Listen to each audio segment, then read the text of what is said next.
seguinte, chegou a hora de discutir isso que é tão fundamental, né? Que é a educação especial na perspectiva inclusiva. Você ouve toda hora falar de inclusão, educação especial, mas o que é isso, né? Então a gente tem que pensar que essa ideia da inclusão é uma ideia para toda a sociedade, não é uma ideia só para a escola.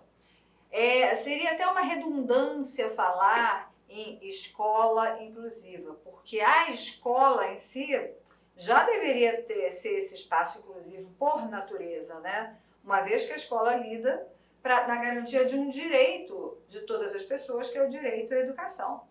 Mas, tendo em vista a organização da nossa sociedade, a gente reafirma esse compromisso de escola, de inclusão, de educação inclusiva, sempre que se quer falar sobre esse processo, que é um processo de um trabalho pedagógico que vai considerar as diferenças de todas as pessoas e que vai entender que as deficiências, os transtornos globais de desenvolvimento, as altas habilidades e a superdotação são marcas da diferença que existe entre os homens, entre os seres humanos, dentre tantas outras diferenças. Então, por que a gente tem que criar uma categoria especial para essas diferenças, se a gente sabe que todos nós somos diferentes? Não há dois seres humanos no mundo iguais. E é mais ou menos por aí que a gente vai começar a discussão. Eu vou trazer aqui alguns aspectos legais, que são importantes, e vou deixar um trabalho de casa para você ampliar essas discussões. Se você for fazer um concurso para a área específica da educação especial, com certeza você vai precisar saber bem mais do que eu vou colocar aqui, tá? Eu vou falar muitas outras coisas também, então você pega o seu caderninho, pega o seu lápis, anota tudo que eu vou falando, para depois, futuramente, você poder recuperar essa aula e recuperar também as suas anotações, né? E até usar essas anotações como uma forma de ampliar o seu conhecimento, né? Então, faça isso, porque a gente tem um assunto aqui extremamente importante e um assunto que tem sido muito cobrado nos últimos concursos. Vamos começar? Então, a primeira coisa é a gente discutir essa questão da educação especial, entendendo esse processo da inclusão, né? Como eu falei, gente, a inclusão, ela precisa ser um movimento pensado pela sociedade. Então, a gente parte da ideia de uma inclusão social. Então, pensa se onde você mora, a inclusão social ela está presente. Ou seja, você tem rampas nas calçadas para os cadeirantes, os shoppings, as lojas, as padarias, os restaurantes estão preparados para receber cadeirantes ou pessoas com deficiência visual, por exemplo. Você tem ônibus que estejam preparados, há sessões de cinema, por exemplo, que sejam específicas ou que ampliem para públicos, por exemplo, como as crianças com autismo. Há nos teatros ou nos espetáculos musicais cabines onde você tem pessoas que vão narrando para aqueles deficientes visuais o que vai acontecendo ali no palco. Há também, no mesmo caso dessa peça do teatro, um intérprete de Libras falando lá com os sinais de Libras aquilo que está sendo discutido ali? Pois é, esses são alguns aspectos da inclusão. Lógico que dentro desse olhar da sociedade, a gente tem que pensar também na ideia da educação inclusiva. E para a gente pensar na educação inclusiva, a gente tem que pensar como é que se dá essa questão da inclusão escolar. E aí a gente pode pensar nessas mesmas coisas, né? Em termos da escola. Essas ideias relacionadas à acessibilidade. Então, pensa, eu tenho rampa, tem como acomodar as crianças, a porta é larga o suficiente para passar uma cadeira de rodas, ou aquelas crianças que precisam de andadores. Eu tenho materiais, marcadores, aqueles do chão, para orientar aquelas crianças que são cegas ou são deficientes visuais. Na escola tem um intérprete de Libras, ou ensinamos Libras para as crianças, ou eu, como professora, conheço minimamente alguns sinais em Libras para poder me comunicar melhor com essas crianças. Então, são muitas questões. Com certeza, trabalhar a educação inclusiva, pensando nessas ideias da inclusão escolar, não é simples. Exige da gente modificações estruturais, modificações na nossa forma de pensar, modificações na nossa forma de trabalhar pedagogicamente. mas isso é uma necessidade. E é disso que a gente vai falar aqui, tá? Então, para a gente pensar primeiro o que é essa inclusão social, né? Então, esse conjunto de ações que garante a participação igualitária de todo mundo na sociedade, independente da classe social, da condição física, da educação, do gênero, da orientação sexual, da etnia, entre outros aspectos. Então, quando a gente fala de inclusão, a gente está falando de tudo. Na educação especial, a gente tem público, mas a inclusão é para todo mundo. Então, a gente pensa se a sociedade ela inclui todo mundo, ou se a gente tem ainda processos de preconceito racial, processos homofóbicos, processos transfóbicos. Então, olha só quanto a gente ainda precisa ampliar essas relações inclusivas no aspecto social, né? Então, antes que as medidas de inclusão social sejam formuladas e aplicadas, a gente precisa entender quais são esses grupos que são excluídos e o que deve ser melhorado para que esses grupos, então essas pessoas, possam estar plenamente inseridos na sociedade. E aí a gente pensa, né, quem está em cargo político tem que ter esse diálogo com a sociedade, tem que conhecer essa comunidade para poder pensar o que oferecer, o que precisa ser melhorado em termos de inclusão social. Bom, quando a gente vai falar de escola, pensando na questão da escola, a gente tem que recorrer à Lei de Diretriz e Base da Educação Nacional. Essa aqui não é uma aula de lei, eu estou trazendo a lei para poder fundamentar essa discussão da inclusão com aspectos legais, senão a gente vai ficar somente naquilo que é falado e realmente o que conta muito nos concursos é isso aqui. Vamos lá. A LDB vai dizer que entende por educação especial a modalidade de educação escolar oferecida preferencialmente na rede regular de ensino para educandos com deficiência, transtornos globais de desenvolvimento, altas habilidades ou superdotação. Então vamos lá, marcar aqui algumas coisas. Modalidade. Primeiro, educação especial é uma modalidade. Nota que aqui a gente está falando de educação especial, né? Então ela é uma modalidade. A modalidade é um modo de oferecer uma etapa educacional para aqueles alunos que dela necessitam. Então, é uma modalidade que é oferecida, e olha o que a lei diz, preferencialmente na rede regular de ensino. Olha que essa lei da educação especial, é a LDB falando de educação especial. Então, está dizendo assim, de preferência na rede regular de ensino. O que é a rede regular de ensino? É a escola regular, tá? É aquela classe comum, a escola regular. Para quem? A educação especial, quando a gente fala dessa questão da inclusão escolar, ela se dirige a um público específico. Esse público você tem que saber, que é o público com deficiência. Bom, vai entrar aqui todas as categorias de deficiência. Deficiência intelectual, deficiência física, vai entrar aqui a deficiência auditiva, a deficiência visual, vai entrar todas as categorias dessas deficiências que estão ligadas às questões sensoriais, assim como as síndromes, entram nessa perspectiva da deficiência. Transtornos globais de desenvolvimento, quando a lei fala disso, ela está falando basicamente da síndrome de Rett e do autismo, né? Então, o autismo é alguma coisa que mudou bastante, a gente falava, já chamou o autismo de espectro autista, na realidade o autismo tem um espectro, né? Aí falava de Asperger e hoje a classificação é completamente diferente. Então, se tem uma coisa que a gente precisa acompanhar, essas mudanças especialmente em relação ao autismo, tá? Os conhecimentos vão avançando e a gente vai classificando cada vez mais. Então, aqui na lei, quando a gente fala disso, a gente está se referindo prioritariamente às crianças com autismo. E altas habilidades ou superdotação. Então, assim, muitas vezes a gente se refere a essa ideia da educação especial e pensa só naquelas crianças com deficiência.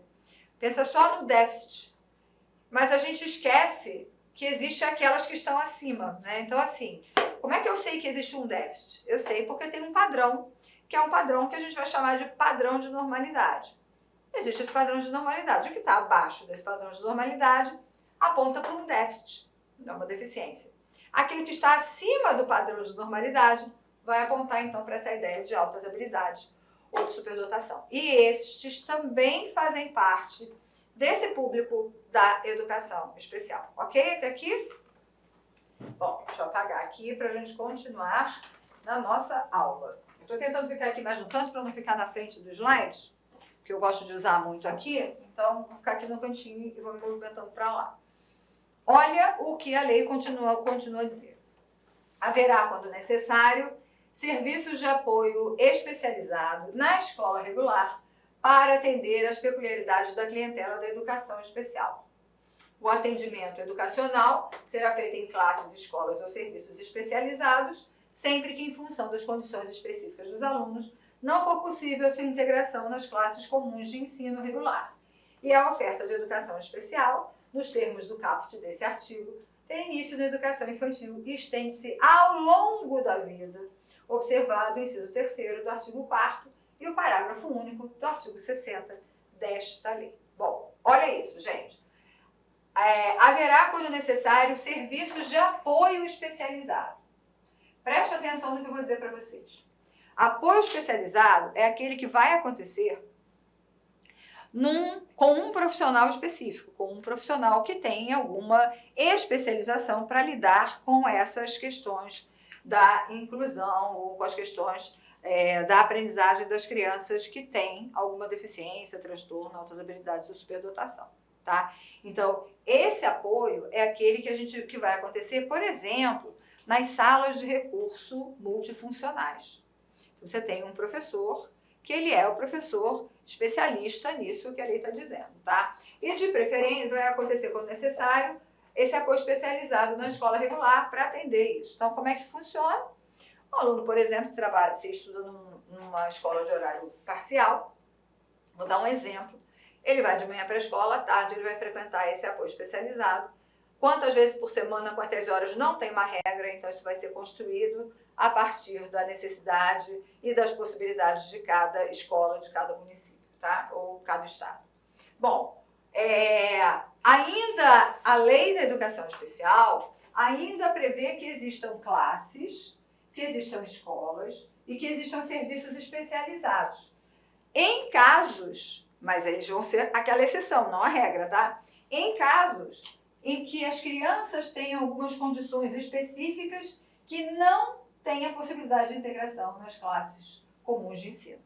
Então, naqueles casos específicos em que a criança não tem condição de frequentar uma classe regular, porque isso colocaria em risco, por exemplo, a própria vida dela, então ela vai poder frequentar uma classe especial, uma escola, um serviço especializado. De novo, a lei aqui não vai categorizar que situações são essas. Então, isso aqui é um estudo que tem que ser feito caso a caso. E o que é muito importante para a gente saber é que desde que a criança entra no sistema educativo, ou seja, lá na educação infantil, lá na creche, ela já tem acesso a essa modalidade. Essa modalidade não significa que ela vai deixar de frequentar aquele espaço para frequentar outro. Pode ser que ela seja somente acompanhada na escola, que os professores sejam orientados a lidar com ela, e ela, então, faça parte desse processo educacional junto com as outras crianças. Vai depender sempre dessa avaliação de caso a caso, lembrando que a avaliação que nós fazemos em relação às crianças é a aprendizagem. E lembrando uma coisa importantíssima, quando a gente fala de inclusão, uma vez eu estava num encontro, eu faço parte de uma sociedade de pediatria, não sou pediatra, mas sou psicóloga, então eu faço parte de uma sociedade de pediatria do Rio de Janeiro. E a gente estava no encontro nessa sociedade e eu estava fazendo uma palestra sobre inclusão. Eu e uma outra amiga minha falando sobre inclusão. E aí, no final, o público era de médicos, pediatras, a grande maioria. E no final teve uma pessoa que levantou a mão, uma médica, e falou assim, olha, eu entendo essa questão da inclusão, porque eu sei que é muito importante que a criança frequente o espaço para socializar.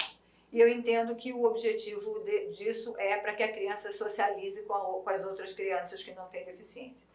Não é. Anotou? Não é.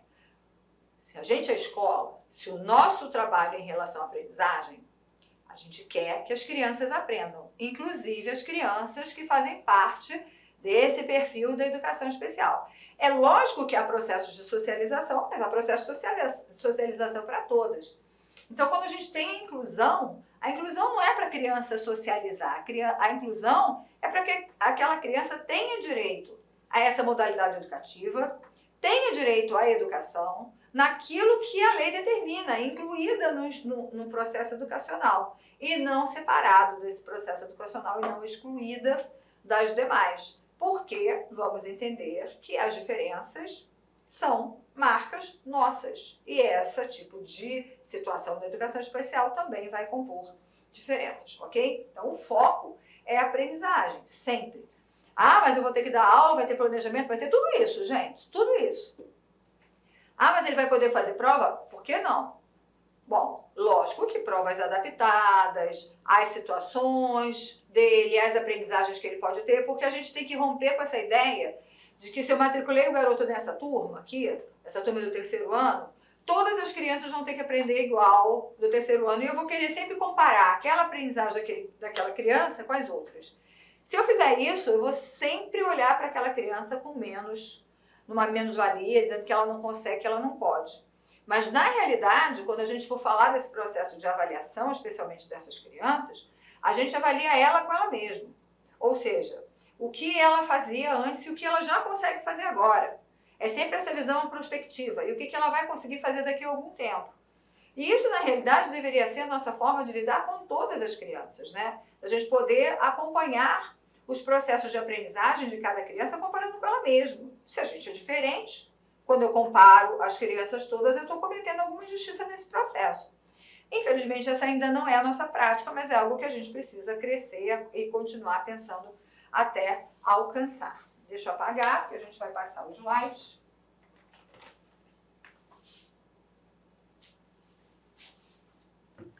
Vamos lá. Ainda a lei vai dizendo o seguinte, que os sistemas de ensino devem assegurar aos alunos currículo, métodos, recursos e organização específicos para atender às suas necessidades. Então vamos lá, o que é isso? É aquilo que eu estava falando, olha, o currículo para esta criança é individualizado. A LBI vai falar de um documento que é o PEI. Vocês já ouviram falar? PEI é o plano, vou botar aqui, tá? Educacional individualizado. Anota aí, tá? O PEI é uma exigência pela lei, a lei que a gente já vai ver que é a LBI. PEI. Bom, por que o PEI existe? Justamente porque eu vou pensar para que cada criança tem que ter cada criança incluída dentro desse perfil que a educação especial traz. Ela vai ter que ter um currículo pensado para ela, metodologias para ela, recursos para ela, organização do trabalho pedagógico para ela, para poder atender às necessidades dela. E isso tudo vai estar expresso neste documento, que é o PEI. Então, assim, isso é uma exigência legal, tá, gente? O PEI é uma exigência legal. Bom, que vai conter isso tudo. Significa aquilo, né, ó. Ele está na turma de terceiro ano, mas o currículo para ele é diferente, os recursos, a metodologia para ele é diferente. Mas ele vai participar do processo de inclusão. Ele é aluno daquela turma e eu vou me envolver com ele, com a aprendizagem dele, do mesmo jeito que eu me envolvo com a aprendizagem dos outros.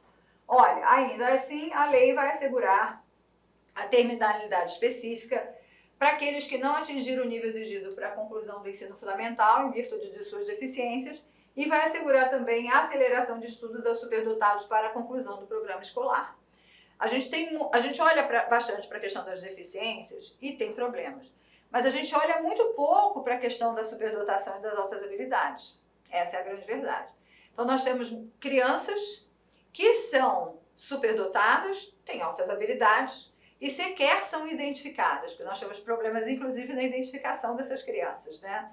Normalmente essas crianças, na turma, se a gente não percebe, se ela é uma criança mais difícil de lidar, muitas vezes ela é uma criança agitada, que não gosta da escola, e a gente acaba confundindo com indisciplina, e às vezes não é só uma questão de indisciplina. Então tem que saber acompanhar, tem que testar, tem que ter um preparo para lidar com essas situações. Porque essa criança pode acelerar estudos.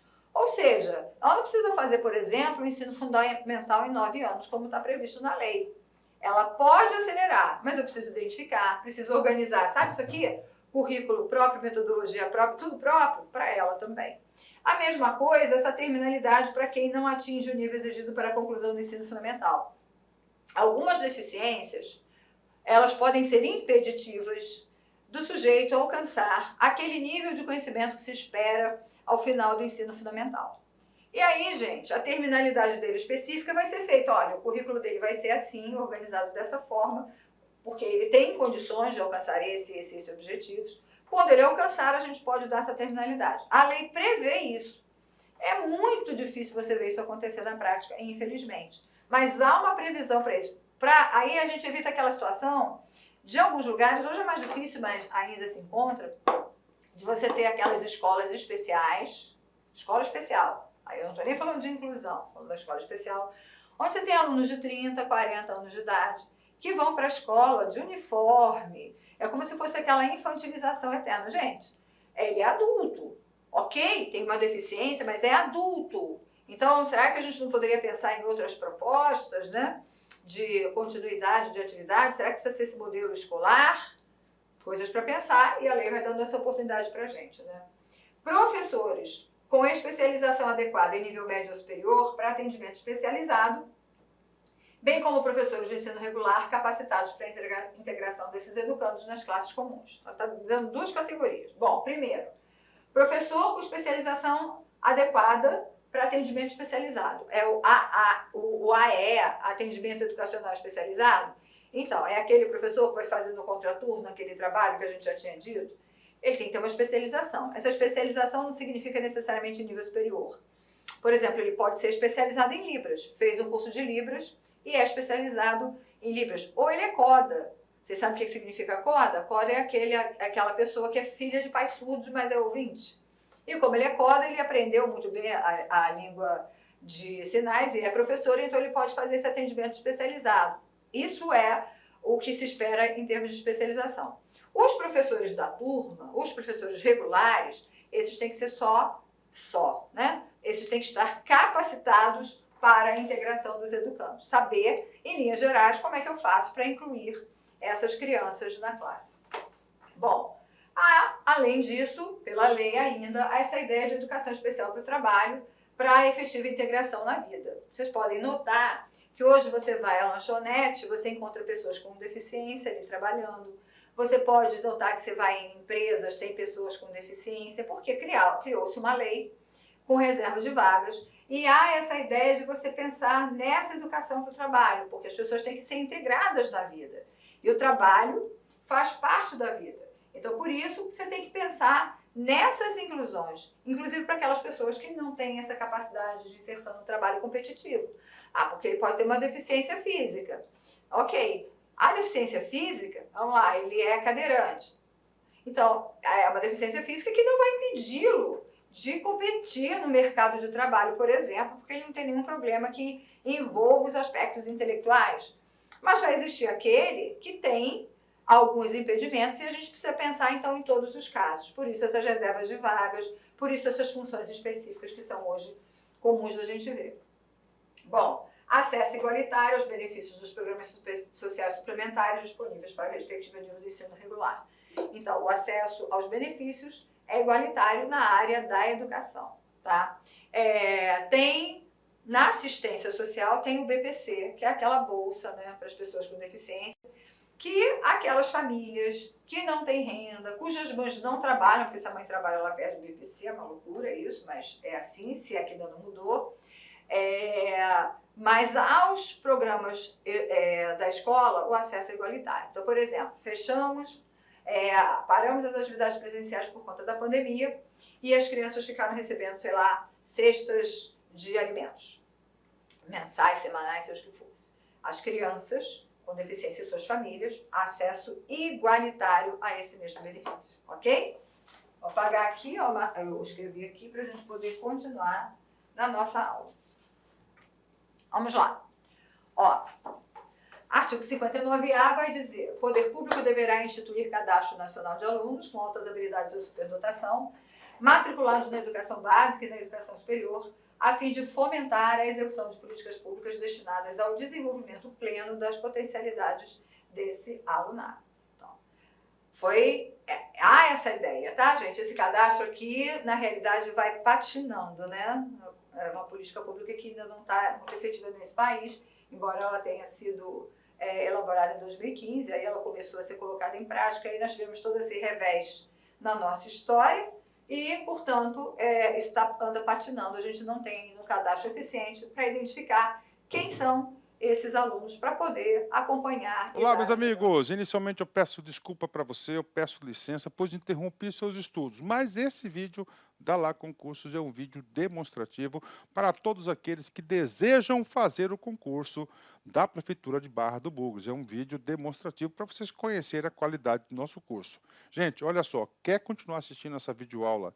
Você quer fazer o nosso curso completo? Cara, aqui é o melhor custo-benefício do mercado. Pode ter certeza disso, o melhor custo-benefício do mercado, tá certo? A partir de 10 parcelinhas aí de R$ 30, você vai estar estudando com a gente um curso focado na banca Selecom, onde nós temos grande experiência de condução dessa banca. Então vem estudar conosco, quer fazer a matrícula, tem um link aqui embaixo, pode clicar e vir estudar aqui na Lá Concursos. Forte abraço, tchau, tchau!